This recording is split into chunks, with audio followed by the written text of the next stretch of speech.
मैं प्रभु का धन्यवाद करता हूँ कि महान परमेश्वर ने एक दिन और मेरे जीवन में दिया कि मैं परमेश्वर के पवित्र वचन में से कुछ जो प्रभु अगुवाई करता है मैं आपको उस वचन में से हम देख सकें। और आप मेरे साथ निकालिए पहला तीमुथियुस उसका 6 अध्याय और उसके 11 आयत से हम आज पवित्र वचन में से देखेंगे। पहला तीमुथियुस 6 अध्याय और 11 आयत। और प्रभु का दास पौलुस तीमुथियुस को कुछ स्वापन में तीमुथियुस को अंतिम निर्देश और कर्तव्य प्रभु का दास तीमुथियुस को बता रहा है। और इस पवित्र वचन में हम आएंगे और इसको पहली आयत 11 आयत को पढ़ेंगे। पर हे परमेश्वर के जन, तो इन बातों से भाग और धर्म, भक्ति, विश्वास, प्रेम, धीरज और नम्रता का पीछा कर। यहाँ पर तीमुथियुस को परमेश्वर का जन कहा गया है, कहकर एक संबोधित किया गया है। यह नाम पुराने नियम में अक्सर एक भविष्यवक्ता को दिया जाता था और एक ऐसा व्यक्ति दर्शाता है जो अपने आचरण के द्वारा परमेश्वर को प्रकट करता है। इसका अर्थ यह भी हो सकता है कि तीमुथियुस को भविष्यवाणी करने का वरदान मिला और परमेश्वर के जन का विपरीत है पाप का पुरुष होता है। और जिसके विषय में हम दूसरा थिस्सलुनीकियों और उसके 2 अध्याय में हम पढ़ते हैं, उसमें उल्लेख किया गया है कि पाप का पुरुष का साकार रूप उसमें पाया जाता है और पाए जाने वाली हर एक बात को देखकर लोगों में सिर्फ पाप के ही विषय में सोच पाएंगे। अगर उसमें पाप के गुण हैं और पाप के बारे में ही लोग उसके बारे में सोचेंगे। तीमुथियुस को परमेश्वर का जन बनना है, एक ऐसा जन जिसके कारण लोग सिर्फ परमेश्वर के बारे में और परमेश्वर के बारे में सोच सके और परमेश्वर की महिमा उसमें पाई जाए। तीमुथियुस को मसीह की सेवा करते हुए तीमुथियुस हम देखते हैं पद 4 में उसमें ढा और पद 5 में और संतोष की आत्मा 6 पद में और 8 में व्यर्थ और हानिकर लालसों। पद 9 में हम देखते हैं रुपये से प्रेम और उससे दूर भाग जाना। इन सभी को परमेश्वर का दास तीमुथियुस को कहता है इन सभी चीजों से दूर भागना है। और यहाँ पर मसीह के आचरण के गुण के बारे हम देखें तो धर्म का अर्थ है एक दूसरे के साथ हमारे व्यवहार में प्रेम और सच्चाई हो। और भक्ति का अर्थ है परमेश्वर के समान आचरण करना है, कारण है। विश्वास का अर्थ है विश्वास योग्यता या भरोसेमंद हो सकता है। प्रेम परमेश्वर का एक दूसरे से प्रति हमारे स्नेह को दर्शाता है। धीरज का अर्थ है परीक्षा के समय स्थिरता और सहनशीलता होनी है। और नम्रता भले और दीन रवैया को कहा गया है। हम ये प्रभु का दास तीमुथियुस को कुछ दूर जाने के लिए कहता और कुछ को उनसे जो प्रभु का दास है उसे पकड़ने के लिए कहता है। इसके विषय में आगे हम 12 आयत में देखते हैं, विश्वास की अच्छी कुश्ती लड़ और उस अनंत जीवन को धर ले जिसके लिए तू बुलाया गया और बहुतों से गवाहों के सामने अच्छा अंगीकार किया था। तीमुथियुस को ना सिर्फ भागना और ना पीछे करने के लिए कहा गया है, परंतु उसे अच्छी कुश्ती लड़ने के लिए कहा गया है। यहां पर लड़ने का अर्थ झगड़ा नहीं, बल्कि या तो ताकत लगाना और जोर लगाना हो सकता है। यह शब्द लड़ाई के नहीं बल्कि खेल कूद के मैदान से लिया गया है। उसे अनंत जीवन को धर लेना है। इसका अर्थ यह नहीं है कि उसके अपने उद्धार के लिए परिश्रम करना पड़ेगा। यह पहले ही उसका उद्धार हो चुका है और पहले से अनंत जीवन उसके में अपने जीवन में, दैनिक जीवन में, व्यवहार में लाना है।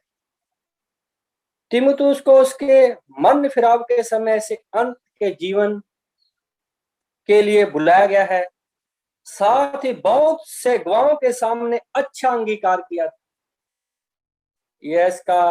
यह हो सकता है उसको बपतिस्मा देते समय ये बातें कही गई। बपतिस्मा के समय प्रभु के सामने बहुत लोगों के सामने बपतिस्मा जब दिया है, प्रभु के सामने, वचन के सामने गवाही हो। तो हम वचन 13 में आएंगे। मैं तुझे परमेश्वर को जो सबको जीवित रखता है और मसीह यीशु को गवाह करके जिसने पुन्तियुस पिलातुस के सामने अच्छा अंगीकार किया है, यह आज्ञा देता हूं। प्रेरित और तीमुथियुस को एक महत्वपूर्ण आज्ञा सौंपता है और अब वह यह आज्ञा उस दो महान गवाहों के सामने सौंपता है। सबसे पहले वह परमेश्वर को गवाह ठहराता है और जो सबको जीवित रखता है। शायद तीमुथियुस को यह लिखते समय पौलुस इस सच्चाई से परिचित था कि प्रभु यीशु मसीह का अंगीकार करने के कारण एक दिन उसको अपना प्राण भी खोना पड़ सकता है। यदि ऐसा होता है तो उस जवान योद्धा को यह स्मरण रखना चाहिए कि रखना अच्छा होगा कि परमेश्वर वह जो सबको जीवित रखता है, और भले ही मनुष्य तीमुथियुस को मार डालने में सफल हो तो भी उस व्यक्ति पर विश्वास करता है जो मरे हुओं में से जिलाता है। और उसके बाद वह सभी यीशु का उपस्थिति में यह आज्ञा सौंपता है कि प्रभु यीशु मसीह के अच्छे अंगीकार का एक महान उदाहरण है। पुन्तियुस और पिलातुस के सामने उसने अच्छा अंगीकार किया था। हम यूहन्ना रचित सुसमाचार 18 अध्याय और उसका 37 आयत में हम पढ़ते हैं। उसमें पाया जाता है कि इसलिए जन्म लिया और इस जगत में आया हूं कि सत्य की गवाही दूं। जो कोई सत्य का है वह मेरा शब्द सुनता है। और उदाहरण के रूप में रखा गया है कि वह सत्य की गवाही देते समय इसका अनुसरण करे। प्रियो, हमने उस महान प्रभु यीशु मसीह की सत्य की गवाही देनी और प्रभु यीशु मसीह के उस जीवित वचन की गवाही देनी। तीमुथियुस, पौलुस प्रभु का दास तीमुथियुस को यही समझा रहा है और बार बार यही शिक्षा दे रहा है कि उसके वचन और जो शिक्षा प्रभु के वचन की है उसके अनुसार अपना जीवन व्यतीत करना है। तो हम आयत 14 पढ़ेंगे कि तू हमारे प्रभु यीशु मसीह के प्रकट होने तक इस आज्ञा को निष्कलंक और निर्दोष रख। तिमुथियुस को यह आज्ञा सौंपी गई है कि वह इस आज्ञा को निष्कलंक और निर्दोष रखे। यह आज्ञा एक अच्छी लड़ाई लड़ने के लिए के संबंध में दी गई है। यह आज्ञा उन सारी आज्ञाओं से संबंधित में दी गई है जिन्हें पौलुस ने तिमुथियुस को पूरी पत्री में जो आज्ञा प्रभु के वचन में से दी गया है उसमें से निर्दोष और निष्कलंक रहने के लिए कहा गया। यहाँ पर आज्ञा का सुसमाचार को संदेश को परमेश्वर के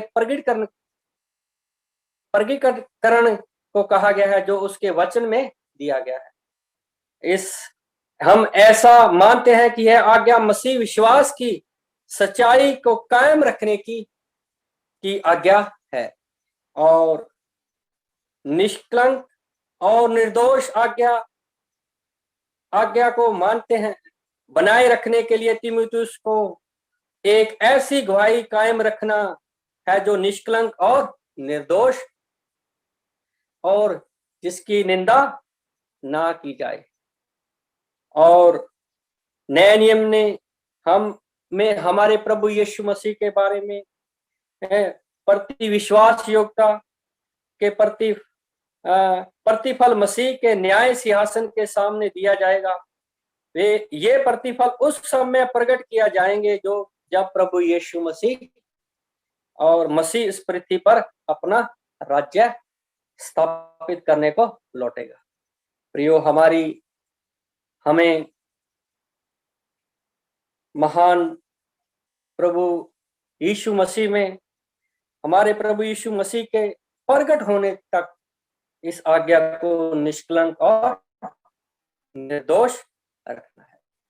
हमें पूरा सच्चाई के साथ प्रभु के वचन और जो कुछ प्रभु के वचन में से हमें मिला है उसे पूरा पवित्रता के साथ पूरा जीवन में अपने में लागू करना है। निर्दोष और निष्कलंक एक हमारा जीवन होना चाहिए। यही प्रभु का दास पौलुस तिमुथियुस को बार बार यही चेतावनी दे रहा है। हे जवान, हे नौजवान, तुम इस प्रभु के वचन में और प्रभु की आज्ञा में पूरा निष्कलंक और निर्दोष रहे। तो हम आगे 15 आयत पढ़ेंगे। जिसे वह ठीक समय पर दिखाएगा, जो परम धन्य और एकमात्र अधिपति और राजाओं का राजा और प्रभुओं का प्रभु है। प्रभु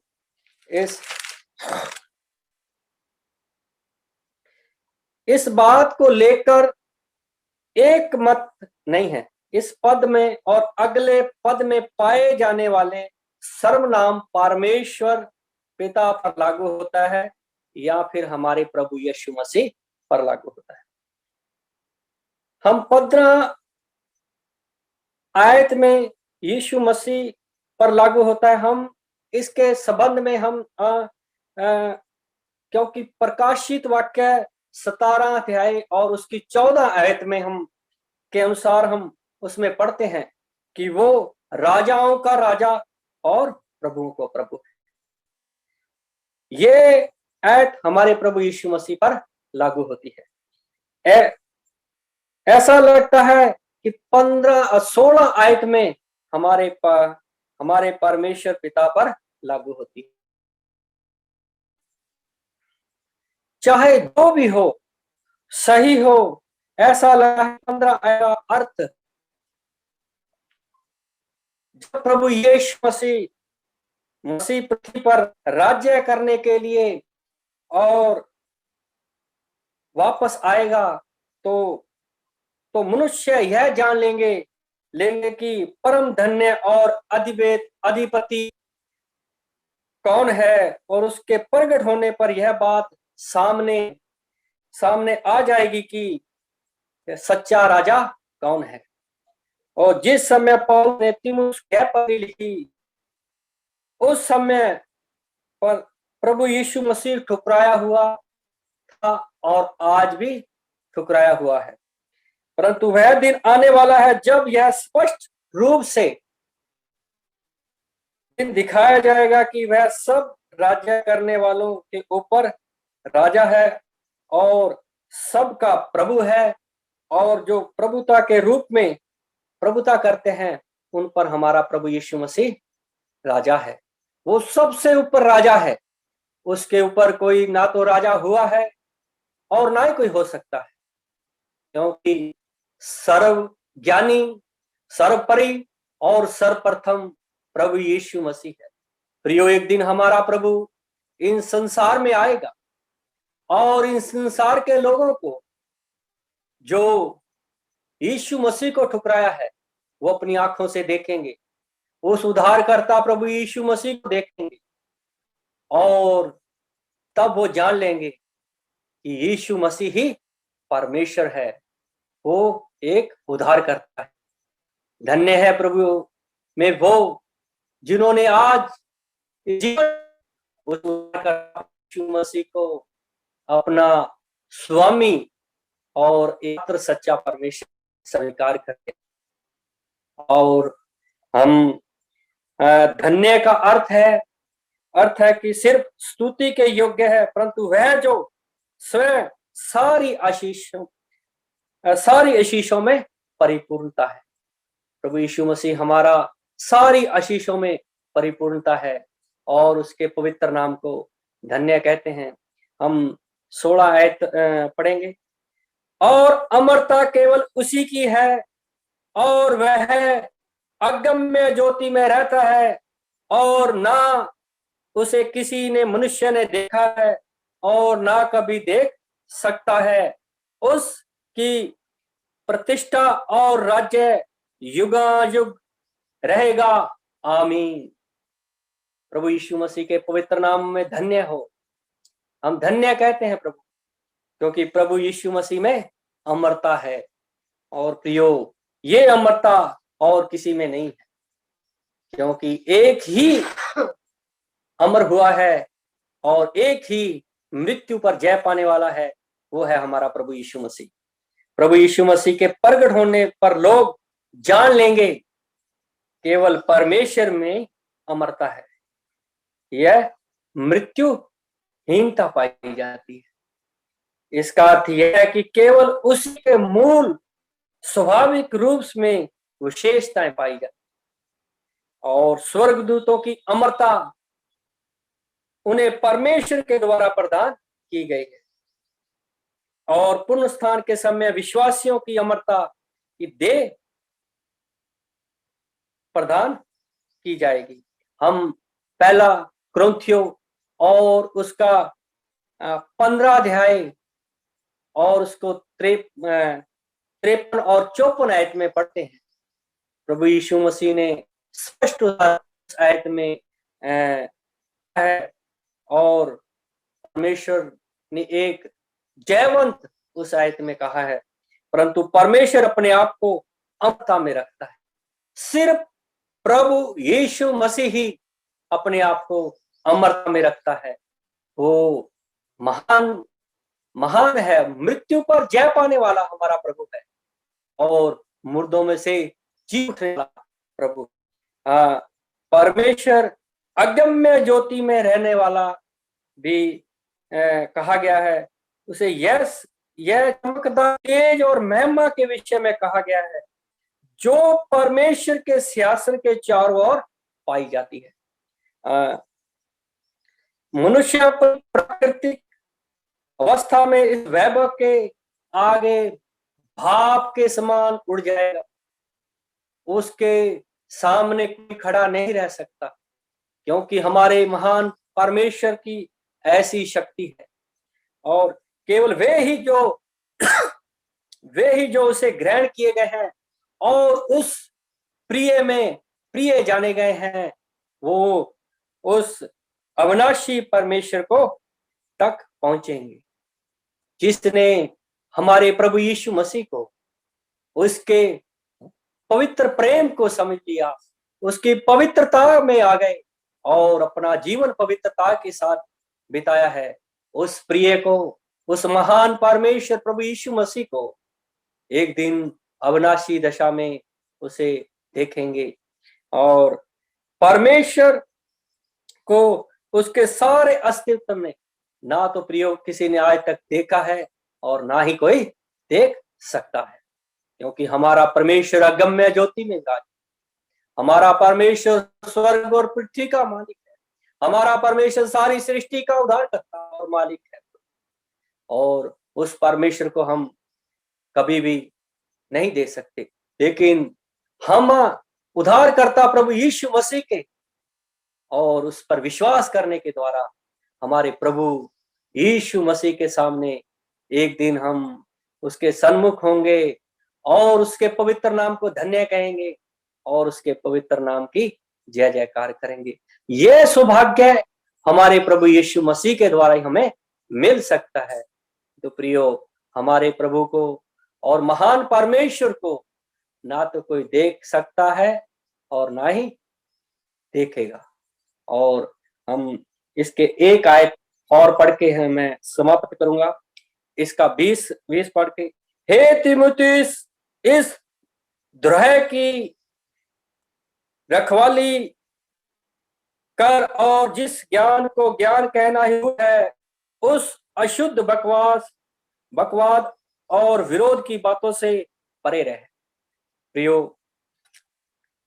प्रभु का दास पौलुस तीमुथियुस के सामने एक स्वप्न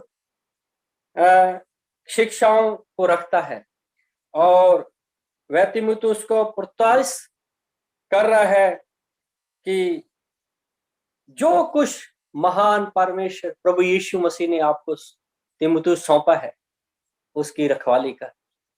प्रियो, हमें भी जो कुछ हमारे उद्धारकर्ता प्रभु यीशु मसीह ने हमें सौंपा है, हम उसकी रखवाली करनी है और उसके पवित्र वचन के अनुसार चलना है। केवल प्रभु का दास पौलुस तीमुथियुस को नहीं कह रहा, हम सबको जो उस पर विश्वास करते हैं कि जो कुछ हमें सौंपा गया है उसकी रखवाली करनी है। और ऐसी रखवाली पवित्रता के साथ रखवाली करनी है और प्रभु यीशु मसीह के आने तक हमें इस द्रोह की रखवाली करनी है। और अगर हमारा प्रभु आता है और अगर हम हमारे प्रिय के पास जाते हैं, हम एक निर्दोष और निष्कलंक प्रभु में पाए जाए। और हम जिस ज्ञान को ज्ञान कहना भूल है, अशुद्ध बकवास और विरोध की बातों से हमें दूर रहना। इस ज्ञान और सब कुछ जो बकवास और सब कुछ व्यर्थ है, उससे दूर रहना है।